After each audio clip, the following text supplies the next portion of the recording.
Hello guys, dito po kami sa Diplomat Hotel at samahan niyo po kami dito po sa sabi nila kakatakot-takot daw na area na ito. Okay, guys, samahan niyo po kami. Yan natin kung makikita ba ito yung mga kababalaghan sa hotel na ito. Hello guys, ito na pala yung Diplomat Hotel na sinasabi nila. Yan o. Bawal palang pumasok. Akala ko pwedeng pumasok, hindi pala. Yan o. So para siyang haunted. Ito. Nakita niyo yung mga ano na yan, nakaharang, bawal siya pasukan, bawal pasukan yung Diplomat Hotel, hindi ko namin alam bakit bawal yan. So nandito tayo, doon din sa taas yan, no? Ayan, yan. So, tingnan natin kung paano tayo makapasok sa loob ng Diplomat Hotel. Ayan.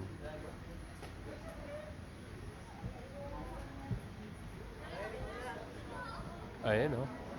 Ayan na yung ano.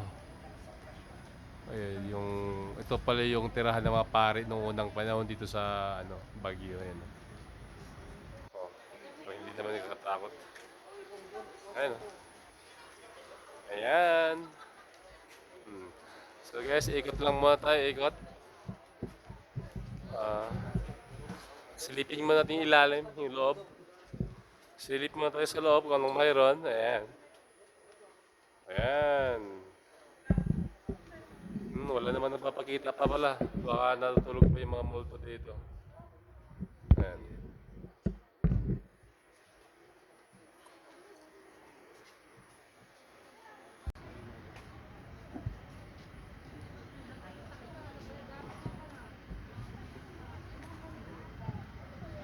Guys, ayan, ito na. Ikot lang muna tayo sa Diplomat Hotel. Ayun, mayroon. Akala ko wala pa. Ayan, akala ko may multo na, wala pa pala. Ayan, tulog pa sila. Ayan, wala naman. Geto na yan guys sa labas po ng Diplomat.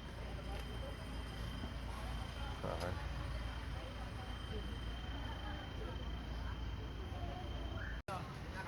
Tayo muna tayo, Tor. Ikot-ikot.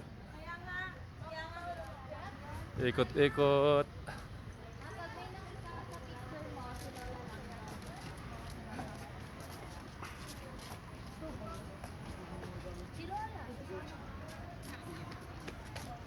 Marami ding pupunta pala dito kahit ano. Wow, ano ba yun? May tao? Tao ba yun? May dubo nga oh.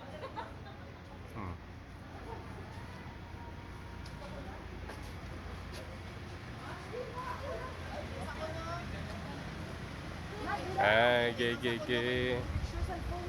Bawal pumasok sa Diplomat pala na ako. Ayan.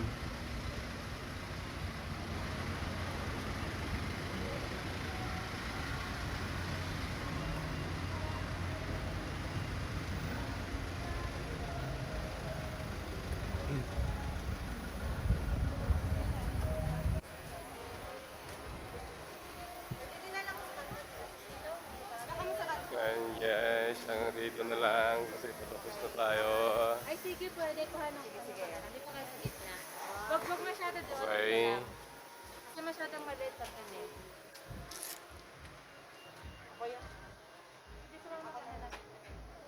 Okay.